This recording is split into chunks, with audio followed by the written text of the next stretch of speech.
Case control study के overview के बाद आ जाते हैं हम towards the steps steps of case control study. तो कौन कौन से स्टेप्स हैं? सबसे पहले केसेस को सेलेक्ट करना, कंट्रोल्स को सेलेक्ट करना, ये पहला स्टेप हो गया। दूसरा, केसेस और कंट्रोल्स की आपस में मैचिंग करवाना कि दोनों एक दूसरे के साथ क्या हो, सिमिलर हो, ताकि वो फैक्टर्स जो कि स्टडी पे असरात डाल सकें, उनका जो असर है वो क्या हो सके, कम हो सके। तीसरा क्या है? मेजरमेंट ऑफ एक्सपोजर, कि आया एक्सपोजर हुआ भी था, अगर हुआ तो कितनी मिकदार में हुआ था। जैसे फॉर एग्जांपल यूरेनियम की केसेस में क्या होगा कि फॉर एग्जांपल यूरेनियम का एक्सपोजर जो है वो बहुत ज़्यादा हुआ होगा, कंट्रोल्स में नहीं हुआ तो उनको कैंसर भी नहीं हुआ। ठीक है, छोटी सी एग्जांपल हो गई। चौथा क्या हुआ? Analysis and interpretation of our study, जो हमने डाटा लिया है उसका एनालिसिस करना और इंटरप्रिटेशन करना कि क्या रिजल्ट आ रहा है। तो ये हो गए चार स्टेप्स। कौन कौन से? Selection of cases and controls, matching, measurement of exposure, analysis and interpretation. सबसे पहला स्टेप था केस कंट्रोल स्टडी का, क्या? Selection of cases and controls. Cases कौन से थे? वो ग्रुप ऑफ इंडिविजुअल जो कि डिजीज पॉजिटिव हैं। कंट्रोल केस कौन से थे?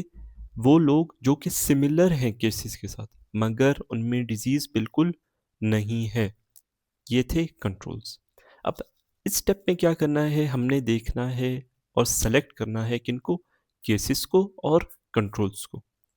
अब केसेस और कंट्रोल्स में कंट्रोल्स तो आराम से हो जाएंगे क्योंकि उनमें डिजीज नहीं होनी और स्पेसिफिक करेक्टरिस्टिक्स होंगे, जैसे एज हो गया, जेंडर हो गया, वो सिमिलर होंगी केसेस की, ये आराम से हो जाएंगे।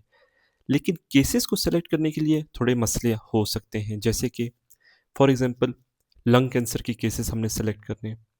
अब before the start of the study you should have some diagnostic criteria as well as some eligibility criteria, ताकि हम सही लोगों को सही मायने में जिन्हें लंग कैंसर है उनको सेलेक्ट करें और हमारी फाइंडिंग्स भी एक्यूरेट है। जैसे फॉर एग्जांपल डायग्नोस्टिक क्राइटेरिया में क्या हो? प्रॉपर डेफिनेशन हो किस चीज़ की? लंग कैंसर की। About specific science and symptoms, कि ये साइंस एंड सिम्टम्स होंगे तो हम लंग कैंसर डायग्नोस कर पाएंगे। और for example biopsy report positive हो, और for example CT scan, chest X-ray ये पॉजिटिव आ रहे हो और इंडिकेट कर रहे हो लंग कैंसर का, तो ऐसे लोगों को हम अपनी स्टडी में सेलेक्ट करेंगे। फिर यह तो हो गया डायग्नोस्टिक क्राइटेरिया। एलिजिबिलिटी क्राइटेरिया में क्या करना है कि स्पेसिफिक करेक्टरिस्टिक्स जैसे कि 60 ईयर्स ओल्ड मेल होने चाहिए, या फिर 60 ईयर ओल्ड फीमेल होनी चाहिए, स्मोकिंग हिस्ट्री पॉजिटिव है नहीं है, क्या एज है, क्या जेंडर है, ये कुछ स्पेसिफिक फाइंडिंग्स हमने सेलेक्ट करनी है। फाइंडिंग्स नहीं बल्कि करेक्टरिस्टिक्स हमने सेलेक्ट करनी है, जिसकी बिना पर हम उन लोगों को कंसिडर करेंगे कि ये स्टडी के लिए एलिजिबल हैं। तो ये हो गया हमारे पास diagnostic criteria and eligibility criteria for the selection of cases. अब सेलेक्ट कहाँ से करने? केसेस के सिलेक्शन के लिए आसान सी जगह है, कौन सी? हॉस्पिटल्स या लैब्स।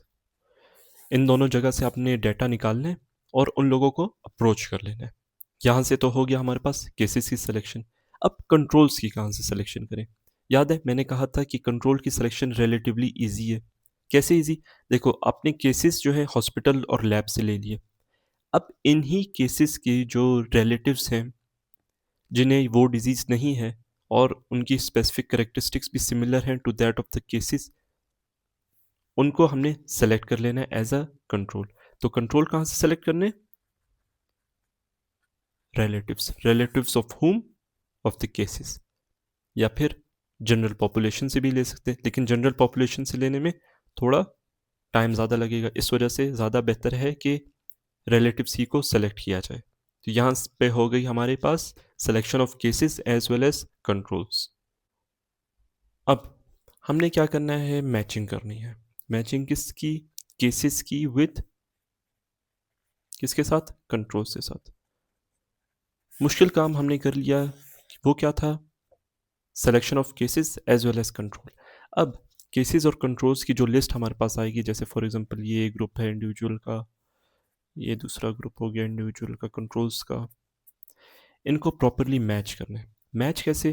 कि हमारी स्टडी में जैसे फॉर एग्ज़ाम्पल एज भी सेम हो लोगों की, जेंडर भी सेम हो, ऑक्यूपेशन अगर है फॉर एग्ज़ाम्पल वो भी सेम हो और वो सारे फैक्टर्स, वो सारी कैरेक्टरिस्टिक्स सेम हो, जो कि किसी न किसी तरह क्या कर सकती हैं?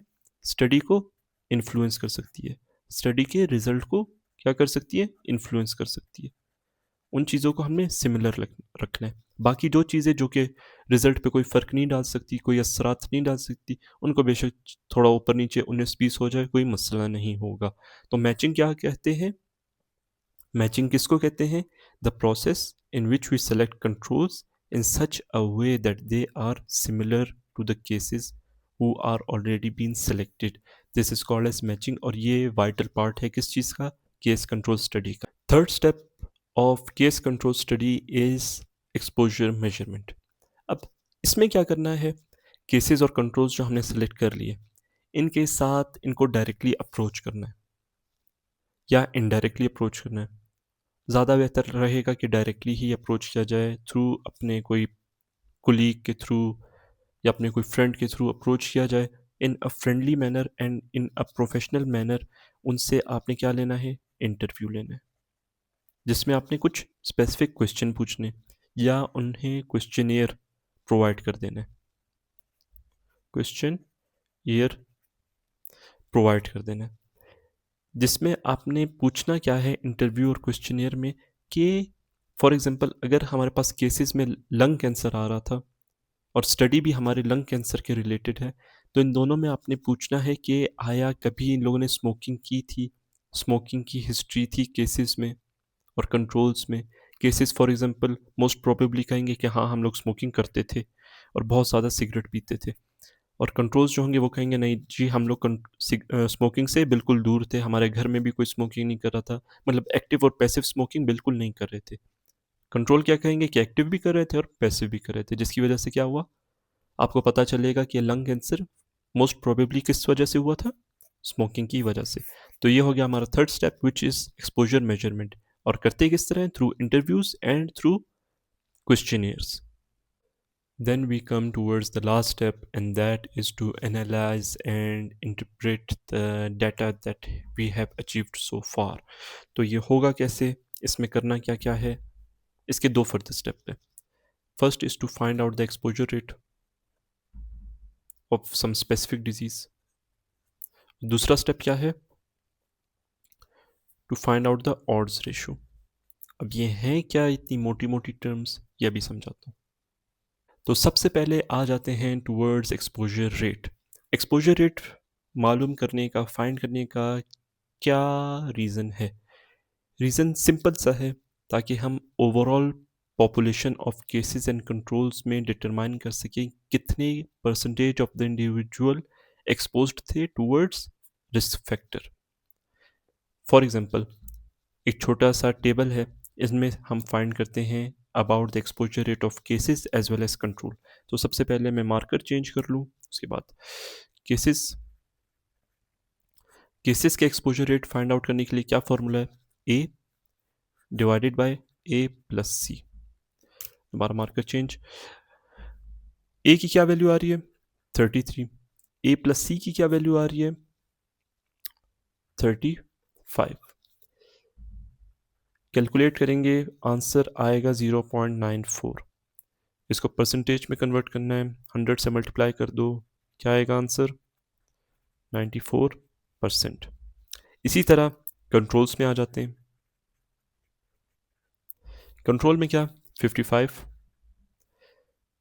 B b plus d, 55 plus 27 कितना बना? ये बनता है अप्रोक्सीमेटली 82।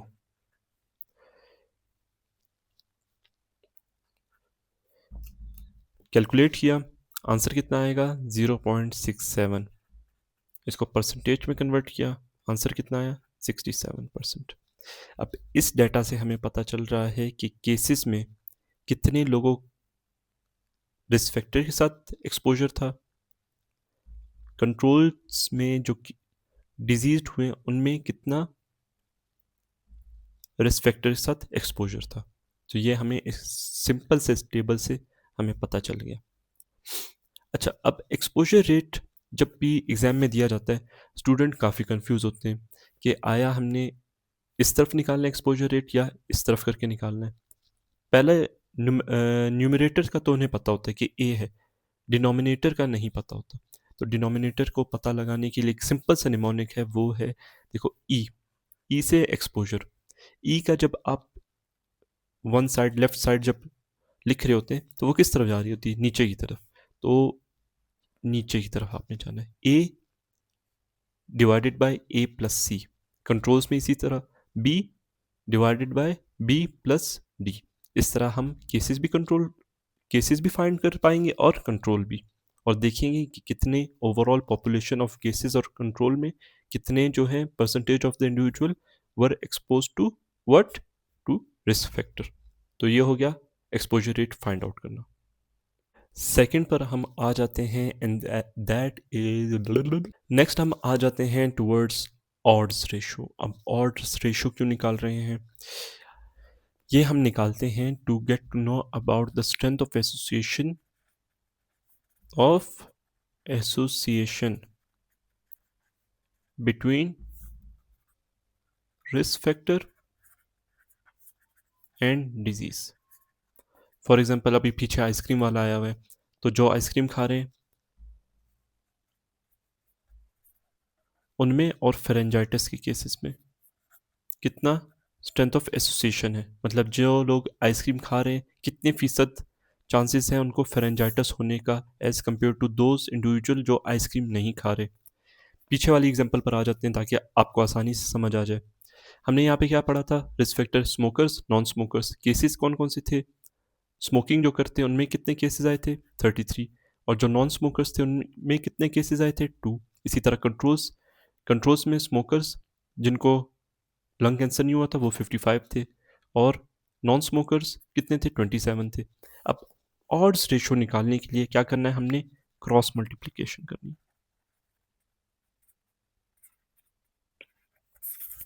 जैसे हमने एक्सपोजर रेट में क्या मैंने सिखाया था? ई की तरफ जाना है। A divided by A plus C. A divided by A plus C, दोनों का सम आ जाएगा। ठीक है, इसमें क्या करना है? इसमें क्रॉस मल्टीप्लाई करना है। ए को मल्टीप्लाई करना है डी के साथ, divided by B multiply by C. कैसे? अभी देखो, A multiply by, marker change करूँ, ए मल्टीप्लाई बाय क्या था? D divided by B multiply by C. इन दोनों को मल्टीप्लाई किया क्या आता है? 33 multiply by 27 divided by 55 multiply by 2। Answer क्या आया? 8.1। अब 8.1 ज़्यादा चांसेस हैं स्मोकर्स को लंग कैंसर होने का as compare to those individual who have been not exposed to smoking, to risk factor. तो ये हमें बताता है odds of getting the disease के बारे में कि 8.1% ज़्यादा चांसेस है सिगरेट स्मोकर्स को लंग कैंसर होने का as compare to non smokers. तो ये हो गया ऑड्स रेशियो। यहाँ पे हमारा क्या ख़त्म होता है? केस कंट्रोल स्टडी फिनिश हो जाता है। क्या हमने पढ़ा था केस कंट्रोल स्टडी में? ये सबसे पहले